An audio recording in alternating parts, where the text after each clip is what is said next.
Welcome back to the podcast Indestructible Soul. Happy Sunday. I know it's hot out there. I know people trying to stay cool and relax and all that good stuff. So today we're going to finish up our series on male depression. This is part three in the final series. So I want to thank you guys for tuning in. We took a bit of a break last week and talked about the difference between being raised by a single mother or by women versus being raised by men. And want to thank my nephew Joshua for coming on the show. You guys should check it out. Very informative and so forth. So today we're going to finish up the series on men and boys and depression. But if just real quick, if you can check me out on Twitter. You can check me out on YouTube. Check out Indestructible Soul here on Facebook. So we're live streaming to all of those different platforms. And so today I want to finish up. I'm going to kind of recap the first couple of episodes on male depression. Just real quick. I'm not going to spend a lot of time on it. But today what I want to talk about is kind of take the mystery out of therapy. A lot of people either get fearful, um, don't know what exactly to expect.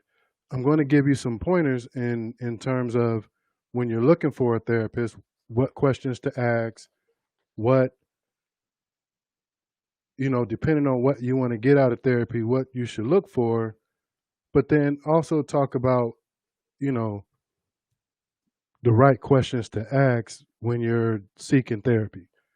So just to kind of recap, one of the things we talked about at the beginning of the series is how African Americans do not access services, particularly men, do not access services, you know, at the rate that we should. And one of the things is that adult African Americans, we are 20% more likely to have some type of serious psychological or mental health disorder than other people. However, we don't access services as we should. The other thing is that for a particular group, when it comes to African American males ages 15 to 24, the rate of suicide is the third leading cause of death between that age group. And that's very important to really take a look at and to consider. One of the things I said before is that, even growing up, we talk about, suicide's not our thing and mental health's not our thing. But when you look at that being the third leading cause of death among boys ages 15 to 24, that's very serious. But part of the issue is that that age group is probably one of the least served.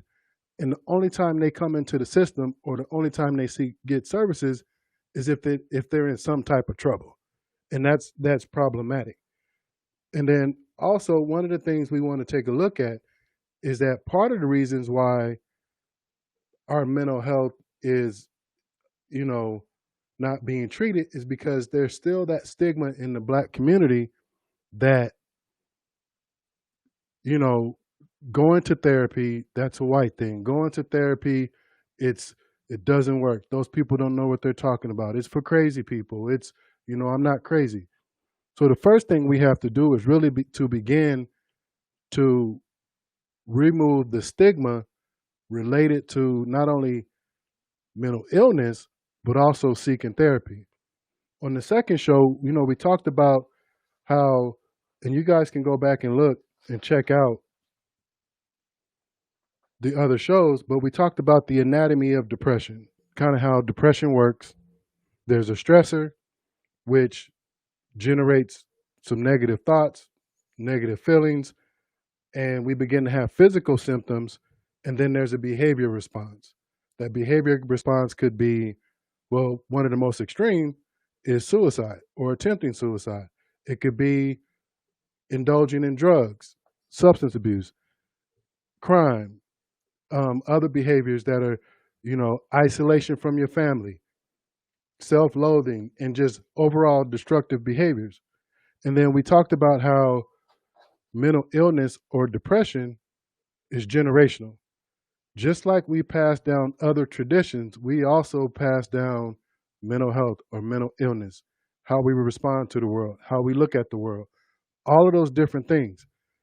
And then one of the things we talked about in the last show, real quick, is how overindulgence, particularly for boys, we create a false sense of security, a false sense of confidence by not nurturing boys the way they need to be nurtured. And what happens is when it's time for them to embark on the real world and they have this false sense of confidence, false sense of self, and everything doesn't go their way and everything isn't given to them, then here comes the depression, the self-loathing, the quitting, the I'm not good enough, and all of those things. So that's just sort of a recap of the first couple of series in the when we talk about depression.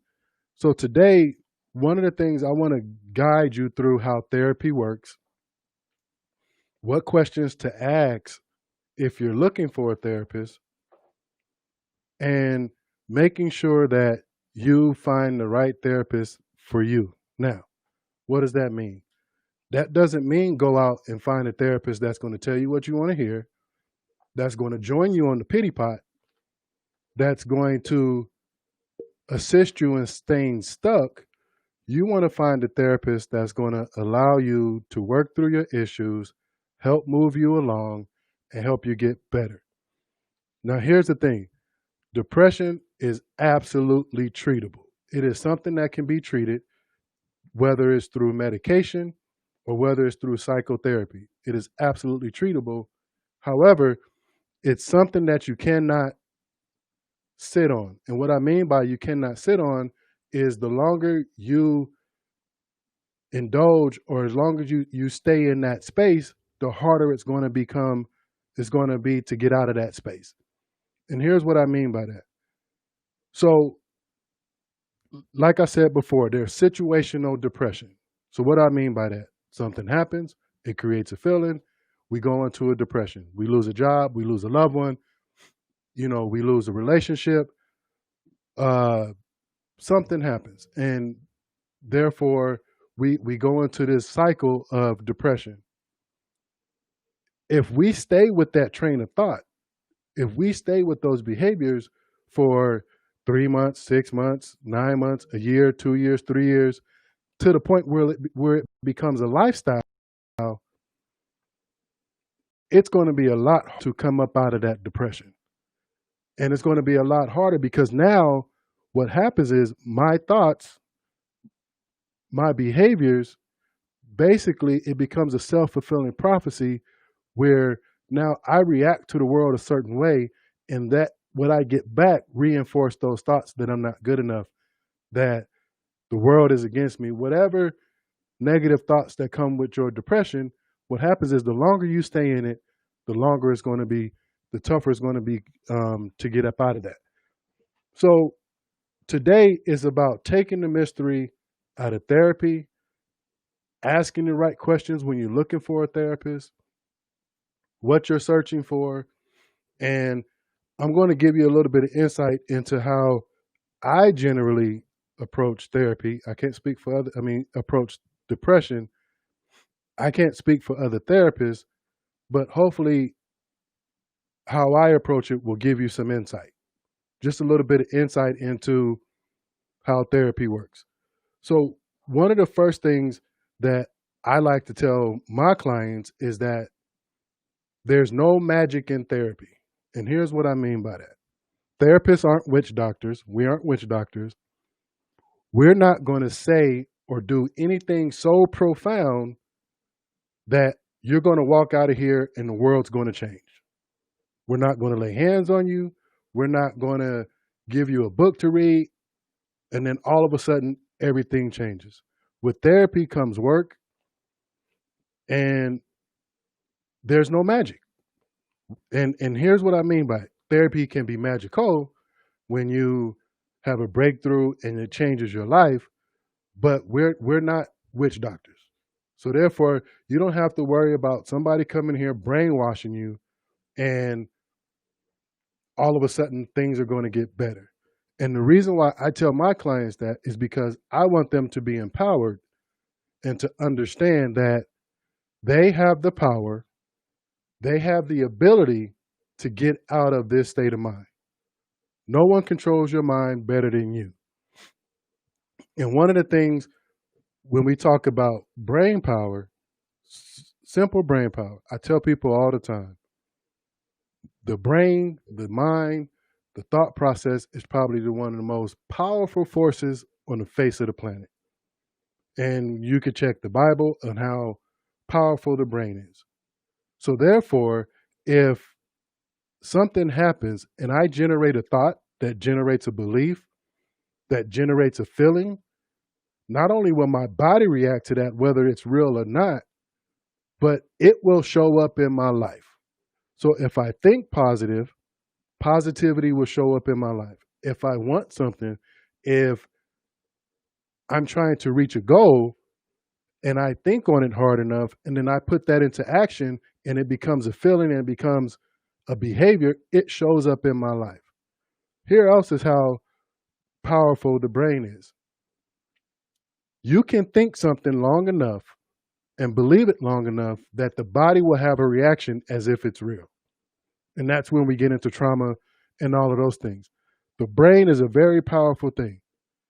So oftentimes, when we're talking about depression, anxiety, or other mental health disorders, you're going to find therapists like myself that everything begins with a thought. Wherever your thoughts go, everything else follows. Because if I'm in a negative mind state and I believe the world is against me and there's no hope, it's not that the world is against me, it's that my behaviors and my believe that there's no hope. So therefore my behaviors fall in line with that. And then when things come back my way and things doesn't work out, that reinforces my thought that there's no hope. So therefore, I struggle to believe that there's hope. I struggle to believe that things are going to go my way, which then begins to reinforce these thoughts that been entrenched in my thought process for a very long time. So let's get into it real quick when we talk about how therapy works. And I'm kind of intertwined into this what you should ask your therapist when you're shopping for a therapist. Do not be afraid if you want a therapist that looks like you, thinks like you in the sense of same culture, same background. No one will be offended if you say, I want a white therapist, I want a black therapist, I want a male therapist or a female therapist. By all means, anytime you call, say, your insurance or a treatment center or whatever it may be, do not hesitate to say, I prefer a male therapist. I prefer an African American therapist. I prefer a female. Or you can even ask, what does that therapist specialize in? Just like doctors, most therapists are general practitioners, meaning we go to school, we learn a bunch of things, and then we have a lot of general knowledge in different areas. Then you have therapists that may specialize in anxiety, they may specialize in depression, they may specialize in trauma, they may specialize in LGBTQ issues, whatever it may be. So if you're looking for a therapist that specializes in something, you can ask for that therapist that specializes. Do not be afraid to actually shop around for a therapist that fits you. There's nothing wrong with that. Also, if I have several female clients who come to me, they've been to therapy before and they've went to female therapists, but then they come to therapy because they want a male perspective. I have couples who come and say the husband doesn't want a female therapist, So they select a male therapist. I have therapists, people that come to me and they say, I want an African American therapist. There's nothing wrong with shopping and asking for exactly what you want. If it's not important, they're going to give you anybody who's available and have availability on their calendar. And you're never left with that person. You can always say, you know what? I think I want a different therapist for to give me a different perspective. I have many, many years of experience in different aspects of therapy, but I'm also a licensed drug and alcohol counselor. So I have a lot of clients that come to me that have a history of addiction. I have a lot of experience with working with people with trauma. So I have a lot of people with various traumas that come to me, working with depression, adolescence. So what happens is they go to my bio and they read my bio and they say, this is the type of person that I want. You can go to your insurance panel, there's a bio there. If they work for a group practice, there's a bio there. If you can go to Psychology Today, look at their profile. So you can shop around for a therapist like you shop around for, probably more easier than you can actually shop around for a doctor. So that's the first thing. So do not be afraid to ask questions. What do they specialize in? Here's another thing that most people don't ask and probably don't even know to ask is, what's your theoretical approach? So let me explain that. So when we go to school to become a therapist, there's all these different philosophers that have come up with these different theories on human behavior and how therapy should work. Most of you have heard of Sigmund Freud. He's probably the most popular. So Sigmund Freud, when we talk about psychodynamic therapy, when we talk about, did you love your mother? Did you have sexual desires about your mother? That comes from Sigmund Freud. And so Sigmund Freud has a theory, and out of that becomes you know, the therapeutic approach for psychodynamic therapy. Then there's a bunch of others that I'm not going to get into. So you can ask your therapist or the person that you're looking for, what's their therapeutic approach. Some of the most common and the ones that I use most often is cognitive behavioral therapy. I'm not going to get into all of the who created it and all those things. So it's exactly what it sounds. Cognitive behavioral therapy. Your thoughts creates feelings that creates behaviors. Then they're solution focused. So solution focused, and I'm gonna get into them a little bit in more detail so you can understand how therapy works. So you have solution focused. The answer's in the title. What happens is we have something happens and we're trying to get somewhere. Solution focused is focused on the solution and we're not focusing on the problem. So you could say, my mom did this to me, my husband did that to me, they did this to me at the job, whatever it may be. A therapist who's a solution focused therapist will simply, okay, all that's fine and dandy. What are we going to do from this point? We're going to focus on the solution. We're going to focus on the positives. We're going to focus on what's next and that sort of thing. And generally, that type of therapy is brief. And then there's other, psychodynamic, gestalt, all these other different types of therapies. And most therapists use what we call eclectic. We kind of use a combination of all of them depending on the person's needs. I generally always come from a cognitive behavioral with a hybrid of a solution focused standpoint. Now, one of the other aspects that's not necessarily a theoretical approach, but it is a technique for counseling, is what you call motivational interviewing. Now, what is motivational interviewing? Real quick. My job is not to tell you what to do. My job is to not write you a prescription. Most therapists won't write you a prescription like a doctor. A doctor will say, you got a headache, here's a prescription for some aspirin. That's going to take away the symptoms of the headache. Now, as a therapist, we don't write prescriptions. We make suggestions. Some therapists are big on homework. I'm not. I give practical tasks to do. But when we talk about motivational interviewing, it is my job to help you figure it out for yourself. And the premise behind motivational interviewing is if it's my idea as a therapist, it's a bad idea. If it's your idea as the client, then it's a great idea. Meaning you're more likely to follow through on ideas and thoughts and things like that that you have come up with on your own.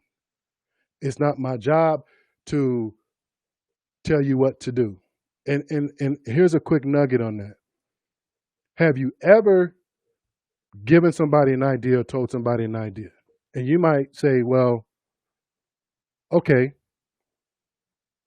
For instance, here's an example. I love to use this example when we talk about motivational interviewing. You could be, say, your son, your husband, whoever it may be. They could look at the trash can, right? And they could see that the trash can is overflowing. And watching the game, trash can is overflowing. And they say at the commercial, I'm going to get up and take the trash out, right? And it's a great idea. I can see it overflowing. And at this commercial, I'm going to take the trash out. The show goes off, the commercial goes on.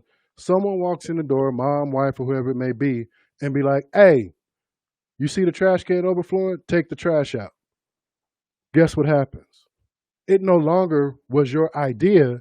So therefore, in your mind, you like to hell with that trash. Matter of fact, I'm going to sit here until the next commercial. And matter of fact, I'm going to wait and take the trash out when the game's over. The only thing happened is it no longer became your idea.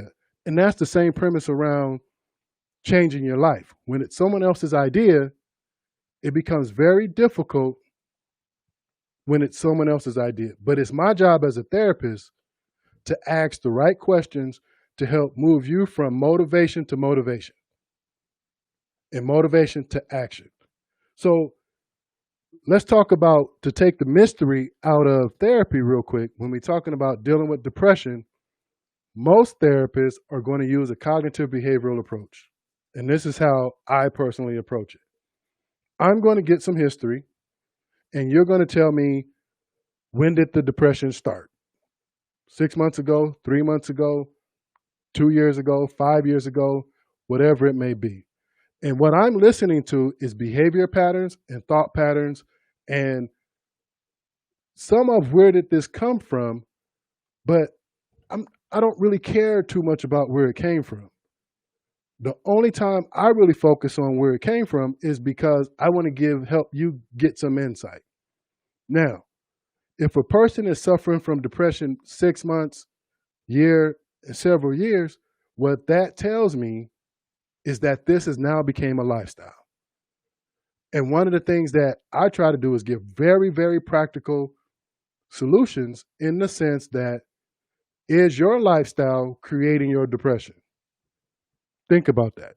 Is your lifestyle conducive to a healthy, positive, motivating life, or is your lifestyle conducive to depression? What do I mean by that?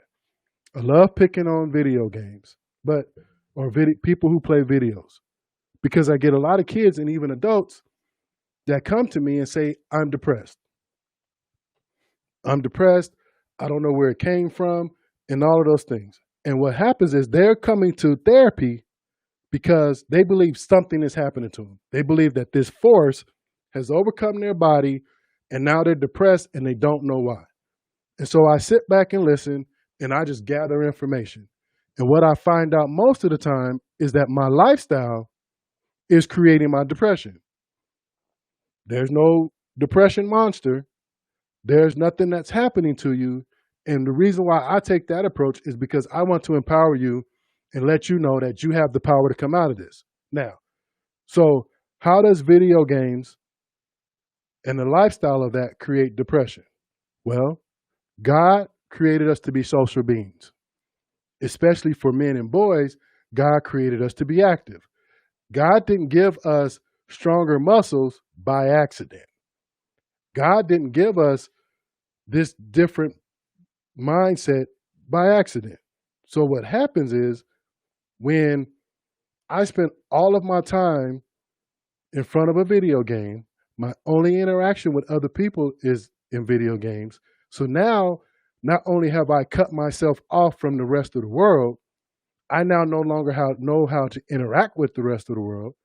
I've created this isolation where I isolate from my family, I isolate from my friends. I'm not eating well, I'm not sleeping well. I'm staying up to 3, 4, 5 in the morning. I'm not bathing. I'm not, I'm eating junk food and all of these things. And guess what those things create? Because guess what happens when somebody is suffering from depression? They do those exact things.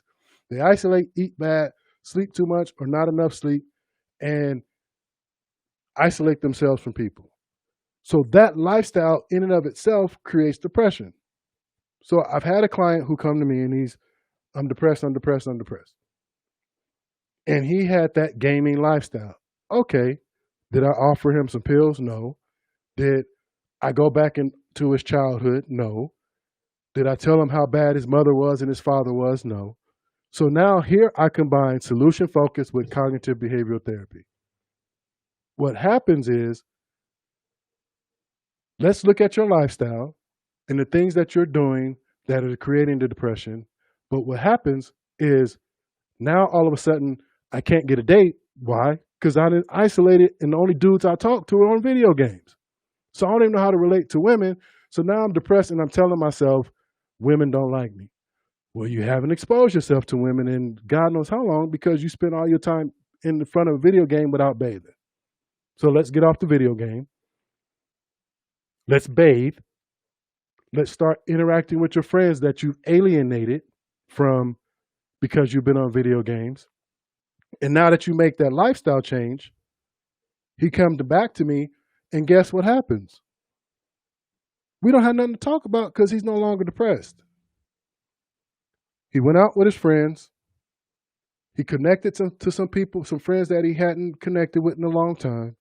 He bathed, he ate all these things, and he began to feel better. So the next time he come to session, guess what we do? We sit there and talk. Now, that's what we talk about, brief, solution focus, combined with cognitive behavioral therapy. Most therapists are going to come from a cognitive behavioral approach. There's no magic to it. Now, when we talk about solution focused, one of the things that we're talking about is what used to work. So if something worked before and we got away from it and it no longer and our life changed, then why aren't we doing what works? And what happens is, so even when we talk about grief, so one of the things people come say they lost a loved one. And the grieving process it's a process for a reason. Everybody's grief process is different, meaning some people can get over it quicker and get back to normal functioning quicker, and some people it may take longer. But what happens when we experience that loss, we alter our lives. So I often encourage people to get back to normal as soon as possible. That does not negate how you feel about that person. It does not negate that you miss that person, but we can't stay in the depression. Understand this. Depression is as much as a behavior as it is a thought, as it is a thought process. So for therapists, what we begin to look for is depressive behavior, isolation, negative self-talk, sleeping too much, not getting enough sleep, destructive behavior by overindulging in eating, drinking or using more than normal. We start to look for this depressive behavior and we say, okay, if you change your behavior, if you change your lifestyle, you'll come out of this depression. Because remember, that thought, that negative thought created the behavior or created the feeling, which created the behavior, and then the behavior reinforces the thought. So then we have this circle. It's my job as a therapist to help you come out of that circle.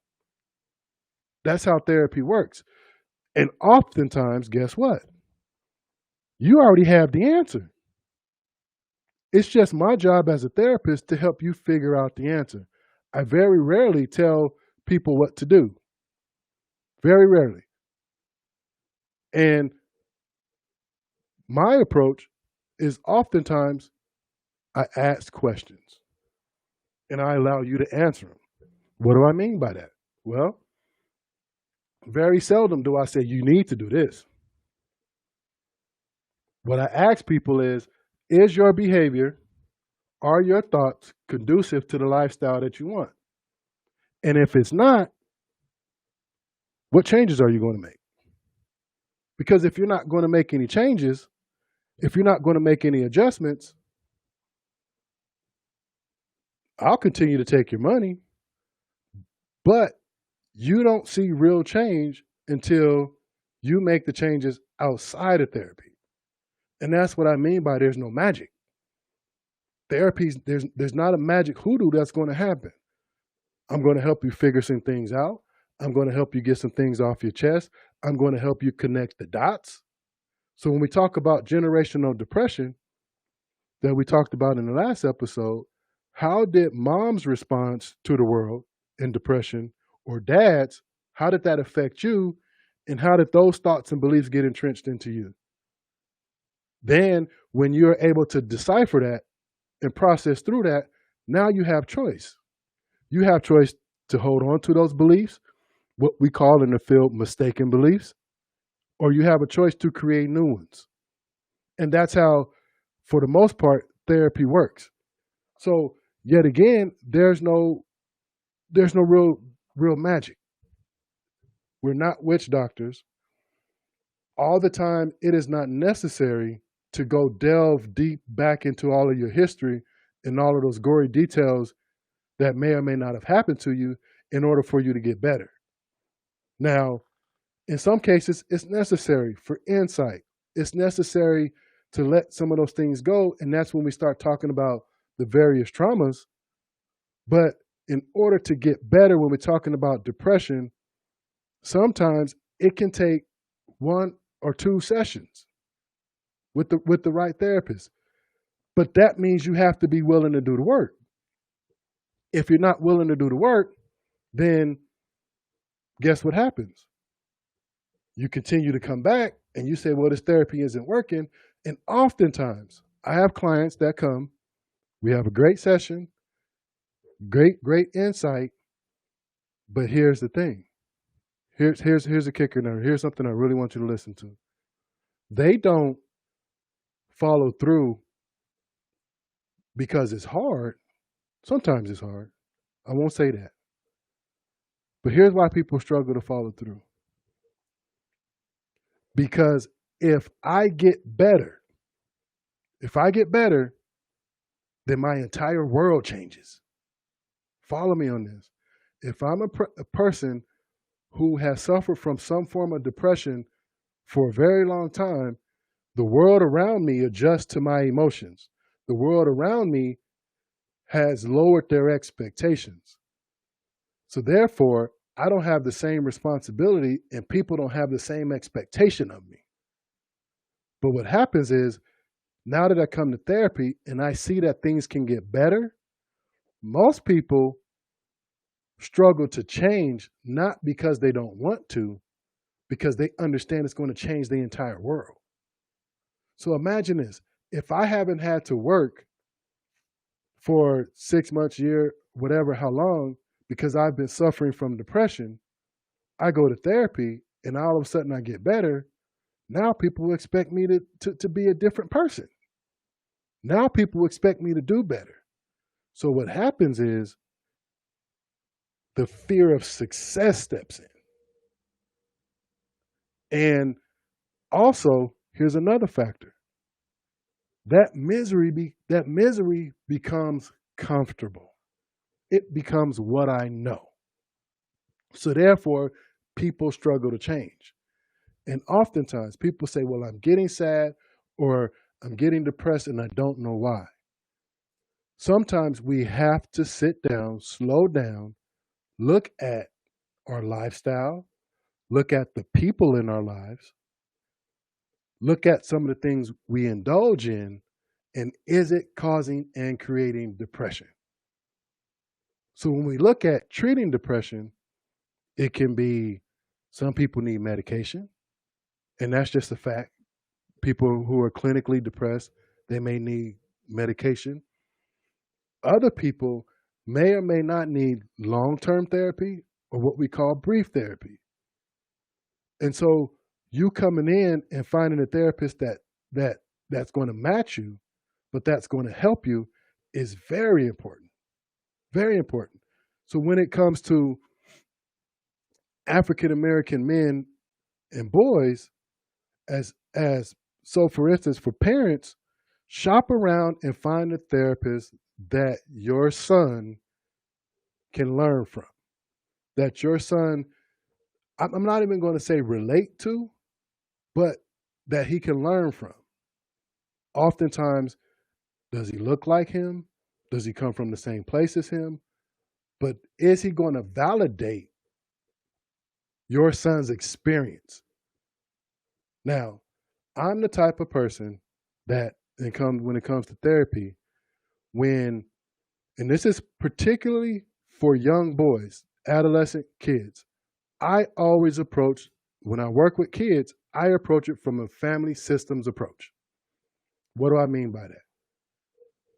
Don't bring your kid to me and say, fix my kid. My kid is acting out. My kid is depressed. He stays in his room all the time. Here, fix him. No. Any therapist working with a kid should always, in my opinion, approach it from a family systems approach, which is another therapeutic approach. Here's why. If a kid is coming to me, and I'll say this, and parents may not like it, 90% of the time parents are a part of the problem. And I'm lowballing. So what happens is, if your kid comes to me and they're learning things and they're getting better, but they're going back to the same dysfunctional place, or they're going back to the same parent with the same negative thought process, or a system that is contributing to the depression, what good is it? So parents, when you're shopping for a therapist for your son, you're also shopping for a therapist for yourself. Because although for me, the parent is not always in the session, but they're a part of the process. And when your kid comes to me, and I could give you some stories, and I probably will, when your kid comes to me, I'm not just assessing them, I'm assessing you. I'm assessing the family. And I could pick up on very, very quickly that, okay, the parent probably needs more work than the kid. And I can't tell you how many times, and any therapist will tell you, there's often a lot of times the wrong person is in therapy. Here's what I mean by that. The parent brings the kid to therapy. However, the parent should be in therapy. It's just facts. Now, here's a quick story, and here's what I mean by that. Working with kids, I've had several kids come to me for therapy, or their family for therapy, whatever it may be. Right? And I probably worked with that kid for 6 months or more and never even talked to the kid. What I do in our session, we play Uno, we play Jack Straws, we talk here and there, we may talk about some other things, but on the side, I'm doing collateral sessions with the parents. And then as the parents start to change, guess what happens? The kid gets better. And then they think, wow, what did you do to my kid? Nothing. I was working with you the entire time. So when you're shopping for a therapist, you're also shopping for a therapist for yourself. Now, as an adult, be sure to ask any question that's going to help you find the right person for you. Therapy, I hope this is helping you understand that there's every therapist has a different approach. My approach, I always start with a cognitive behavioral approach, solution focus. If I'm working with kids, I use a family systems approach. And it is my job to help you see it for yourself. I don't want the glory. I don't want the praise. And in fact, if I plant the seed, and then you go off and you figure it out, and you come back and say, hey, guess what I figured out? And you don't say, well, you taught me this. I don't care. As long as you figured it out. And that happens often. So when we talk about dealing with depression for African American men and boys, the first thing is we got to recognize it. So family members, do not be hesitant to tell somebody or talk to somebody. Don't tell, talk to somebody and encourage them to get help if they need it. There is nothing wrong. I mean, absolutely nothing wrong with people seeking help. Shop around for a therapist. Do not just take anyone if you don't have to. Shop around. It's well okay to shop around and ask those questions. Ask them what their credentials are. Ask them what their specialty is, if they have a specialty, what their theoretical approach is, and you could give them a snippet of what your story is and how would they approach it. You can ask them, do they give homework or not? Whatever you want to ask. You can probably shop around easier for a therapist than you can your medical doctor. Most often, your medical group assigns you a doctor. With a therapist, you absolutely have the ability to shop around. So I hope I've given you some insight into how therapy works. And when we talk about therapy in and of itself, it is a process. It is a process that you are in charge of, not your therapist. Your therapist is not in charge. You're in charge. You're the expert in your story, not your therapist. We have insight. We have the advantage of clarity, and then we help you figure out that clarity. So if you have any questions, you can always hit me in my inbox. If you have any specific topics that you want me to address or guests you want to be on the show, hit me in the inbox. This has been Indestructible Soul, and this is the completion or the continuation of our series on depression. And you can catch me out on Twitter, Instagram, Facebook, and YouTube. And so if you have any questions or comments, by all means, hit me up. And thank you for listening, and thank you for hanging out with me.